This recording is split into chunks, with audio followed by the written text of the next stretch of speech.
আল্লাহ নবীর সাহাবীদের উপর ঈমান আনার কারণে অনেক নির্যাতন করেছিল। আল্লাহ নবীর একজন সাহাবী বেলাল হাবশী রাদিয়াল্লাহু আনহু ইসলাম গ্রহণ করার কারণে ওনাকে যে পরিবার নির্যাতন টর্চার করা হয়েছে, উনি ছিলেন কুরাইশের নেতা উমাইয়া ইবনে খালদের গোলাম ছিলেন। আর কাফের উমাইয়া ইবনে খালদ বেলাল রাদিয়াল্লাহু আনহুকে ইসলাম ত্যাগ করার জন্য প্রতিদিন ওনাকে নির্যাতন করত, উত্তপ্ত মরুভূমির মধ্যে শুয়ে দিত। বেলাল রাদিয়াল্লাহু আনহুর গলার মধ্যে একটা রশি দিয়ে পেঁচিয়ে দিত, আর ছোট ছোট বাচ্চাদেরকে হাতে দিয়ে বলতো পুরো মরুভূমির ময়দানটাকে ঘোরাত।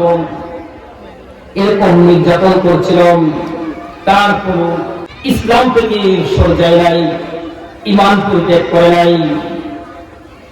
কারণ সাহাবায়ে জানত ঈমান একটা অনেক মূল্যবান সম্পদ, যার ভিতরে ঈমান থাকবে না সে যত কিছুই করুক না কেন, যত ভালো কাজই করুক না কেন, তারপরও তার এই ভালো কাজগুলো কোনো কাজে আসবে না। বেলাল রাদিয়াল্লাহু আনহুকে এভাবে নির্যাতন করা হতো, আর ওনার দুই ঠোঁট বিড়বিড় করে কি যেন বলতো। আবু বকর সিদ্দিক রাদিয়াল্লাহু আনহু যখন একবার বেলাল রাদিয়াল্লাহু পাশ দিয়ে যাচ্ছিলেন, এমন সময় দেখলেন বেলালকে নির্যাতন করা হচ্ছে।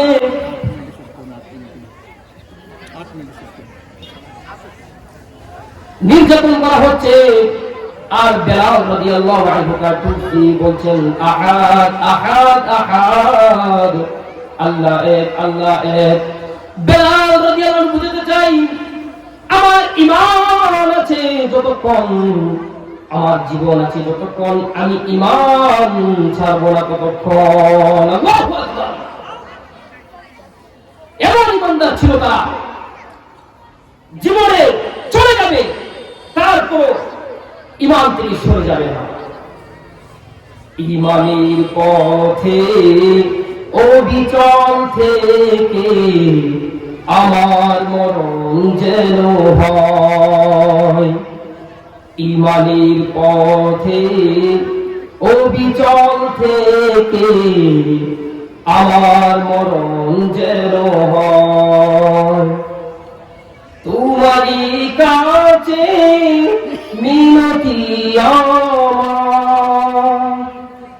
তোমারই কাছে মিনতি আমার, মহামহিম দয়াময়।